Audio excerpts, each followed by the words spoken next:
परशुरामपुरी के समग्र विकास का विजन लेकर आगे आए वरिष्ठ surgeon doctor KP Gupta Kanwar यात्रा में निशुल्क स्वास्थ्य शिविर का ऐलान। जी हां, आवाज न्यूज 24 में आपका स्वागत है। वरिष्ठ सर्जन एवं 132 विधानसभा जलालाबाद से संभावित प्रत्याशी डॉक्टर केपी गुप्ता ने परशुरामपुरी क्षेत्रों के विकास को अपनी प्राथमिकता बताते हुए सड़क, बिजली, पानी, स्वास्थ्य, शिक्षा तथा अन्य मूलभूत जन सुविधाओं को बेहतर बनाने की आवश्यकता पर जोर दिया। डॉक्टर गुप्ता ने कहा कि क्षेत्र के समग्र विकास के लिए योजनाबद्ध तरीके से कार्य किए जाने की जरूरत है ताकि आम जनता को बेहतर सुविधाएं मिल सके। उन्होंने बताया कि उनकी प्राथमिकता स्वास्थ्य सेवाओं को सुदृढ़ करना, शिक्षा के स्तर में सुधार लाना तथा आधारभूत सुविधाओं का विस्तार करना है। उन्होंने आगामी कांवड़ यात्रा के दौरान श्रद्धालुओं की सेवा के लिए निःशुल्क स्वास्थ्य शिविर आयोजित करने की घोषणा की। शिविर में कांवड़ियों को प्राथमिक उपचार, आवश्यक दवाइयाँ और स्वास्थ्य संबंधी सुविधाएं उपलब्ध कराई जाएंगी, जिससे यात्रा के दौरान किसी भी स्वास्थ्य समस्या का तत्काल समाधान किया जा सके। डॉक्टर केपी गुप्ता ने कहा है कि जनसेवा ही उनका उद्देश्य है और क्षेत्र के विकास के लिए वे निरंतर प्रयासरत रहेंगे। उन्होंने परशुरामपुरी के भविष्य को लेकर अपनी प्राथमिकताओं और विकास की योजनाओं पर विस्तार से चर्चा की। देखिए पूरा वीडियो और जानिए परशुरामपुरी के विकास को लेकर डॉक्टर केपी गुप्ता का विजन तथा कांवड़ यात्रा में श्रद्धालु के लिए उनकी विशेष स्वास्थ्य सेवाएं।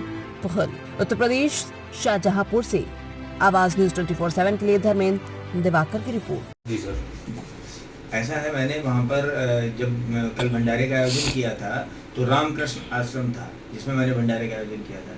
तो वहाँ साधु सन्यासियों की व प्रवासियों की इच्छा अनुसार मुझे ऐसा प्रतीत हुआ और उन्होंने हमसे वो इस चीज़ का डिस्कशन भी किया था कि उन्हें स्वास्थ्य सेवाओं की निरंतर आवश्यकता रहती है। इसके मद्देनज़र मैंने जो है कल वहाँ पे घोषणा की है कि रामकृष्ण आश्रम में प्रत्येक शनिवार को 2 बजे से 5 बजे तक मैं स्वयं वहाँ पर जाया करूँगा और सारे साधु संत और प्रवासियों को निःशुल्क अपनी सेवाएं दूंगा। और यदि किसी कारण मैं किसी दिन ना जा पाया तो मैं किसी अन्य डॉक्टर को और अपनी टीम को वहाँ भेजूँगा कि वो उन्हें अपनी सेवाएं दें। अच्छा, जो वहाँ पे जो मुख्य समस्याओं में एक समस्या और भी है, घाट की समस्या एक और भी समस्या है जो बहुत बड़ी समस्या है, जिसको शायद अभी तक लोगों ने ध्यान नहीं दिया है। वो ये है कि वहाँ पर एक बड़े शमशान घाट की व्यवस्था होनी चाहिए और वो सेपरेट होनी चाहिए, थोड़ी दूर होनी चाहिए, जहाँ पे एक साथ कम से कम 10 जो है बॉडी का अंतिम संस्कार किया जा सके। वहाँ खुले में अंतिम संस्कार किया जाता है, वहीं पे हमारी माता बहनें और बेटियाँ हम सब जो हैं स्नान करते हैं और वहीं पे अंतिम संस्कार हो रहा होता है। ये एक बड़ी समस्या है। अच्छा सर, जो वहाँ पर साधु संत निवास कर रहे हैं उनके ठहरने के लिए उचित स्थान नहीं है, इसको लेकर क्या कुछ कहेंगे आप?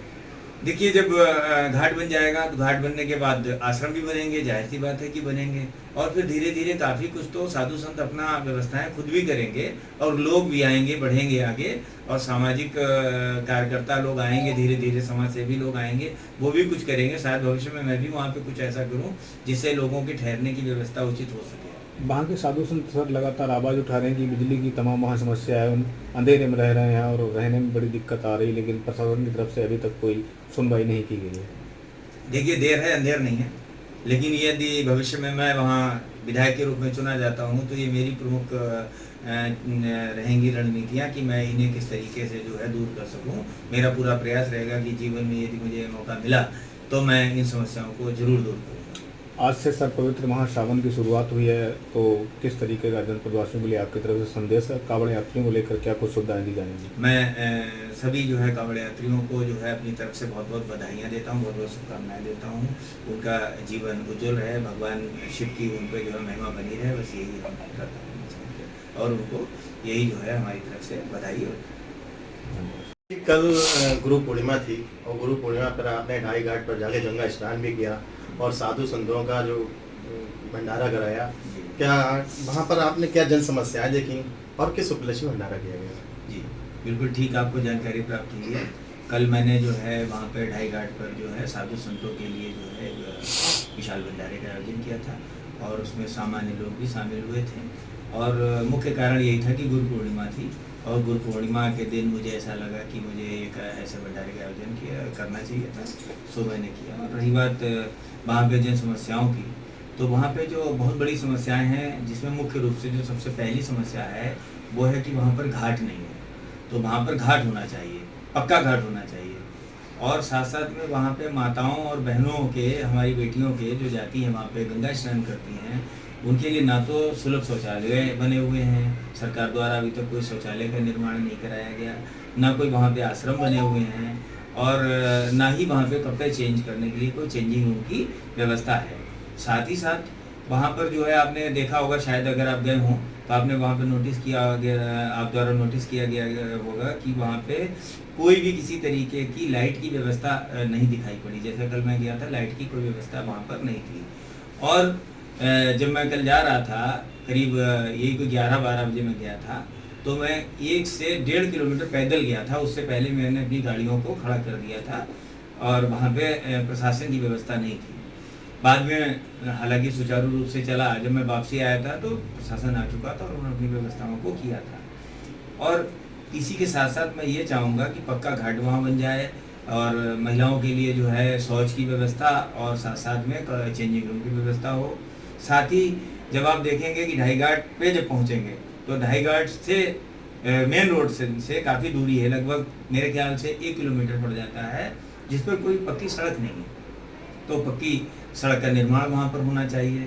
और एक चीज़ ये कि वहाँ पर मैं चाहता हूँ कि ये गुरुकुल, छोटा गुरुकुल जो छोटे बच्चों के लिए, जो कम से कम मेरे ख्याल से प्रारंभिक शिक्षा ले सकें और अपने संस्कृत, अपने धार्मिक चीज़ों के बारे में जान सकें, एक गुरुकुल का निर्माण होना चाहिए। और पूरे परशुरामपुरी की अगर बात करें तो पूरे परशुरामपुरी में मैंने देखा है कि बच्चे छोटी छोटी सी जो कोचिंगें जो हैं, उनके लिए कोचिंग करने के लिए बरेली जाना पड़ता है, उनको लखनऊ जाना पड़ता है। तो कम से कम ये है कि जो गरीब बच्चे हैं उनके लिए वहाँ कोचिंग की व्यवस्था होनी चाहिए निःशुल्क। और कुछ छोटे रोजगार होने चाहिए, लोगों को मिलने चाहिए। जैसे कि कोई 10,000 की नौकरी कर रहा है, पूछो कहाँ कर रहे हैं, तो बताते हैं कि हम सब गाजियाबाद में हैं, दिल्ली में हैं, दिल्ली में काम कर रहे हैं। तो कितने रुपए में काम कर रहे हैं, तो पता चला 12,000 रुपये की नौकरी नोएडा, दिल्ली, गाजियाबाद में लोग कर रहे हैं। तो हम चाहते हैं कि ऐसा कोई रोजगार वहाँ पे उत्पन्न किया जाए, जिससे कि लोगों को बाहर पलायन ना करना पड़े। जी डॉक्टर साहब, आप वहाँ से चुनाव लड़ रहे हैं, जी, चुनाव की पूरी तैयारी कर रहे हैं आप वहाँ से, तो अब सावन माह स्टार्ट हो गया। अच्छा हाँ, एक चीज़ और भी कहना चाहेंगे यहाँ पे कि जो ढाई घाट है, ढाई घाट के इर्द गिर्द लगभग मेरे ख्याल से 7 से 8 किलोमीटर का जो दायरा है, ग्रामीण लोग हैं, उनके घरों में बाढ़ आने पर ऐसे संकट आते हैं कि उन्हें अपना अनाज जो है सड़कों पे ला करके रखना पड़ता है, वो सब डूब जाते हैं। तो ऐसी कोई व्यवस्था जिससे कि उनके यहाँ बाढ़ ना आए, भराव डलाया जाए और खनन पे प्रतिबंध किया जाए, ताकि जो है जो आश्रम में रहने वाले लोग हैं, जब बरसात का टाइम आता है, सावन का टाइम इस समय जो चल रहा है, आने वाला जो समय है, उस समय देखेंगे कि उन्हें भी वहाँ से पलायन करना पड़ता है। खनन की वजह से काफ़ी जो क्षेत्रीय पास के क्षेत्र पड़ते हैं वो प्रभावित होते हैं। जी बिल्कुल ठीक बात है। तो सावन को लेकर आपका क्या मैसेज है?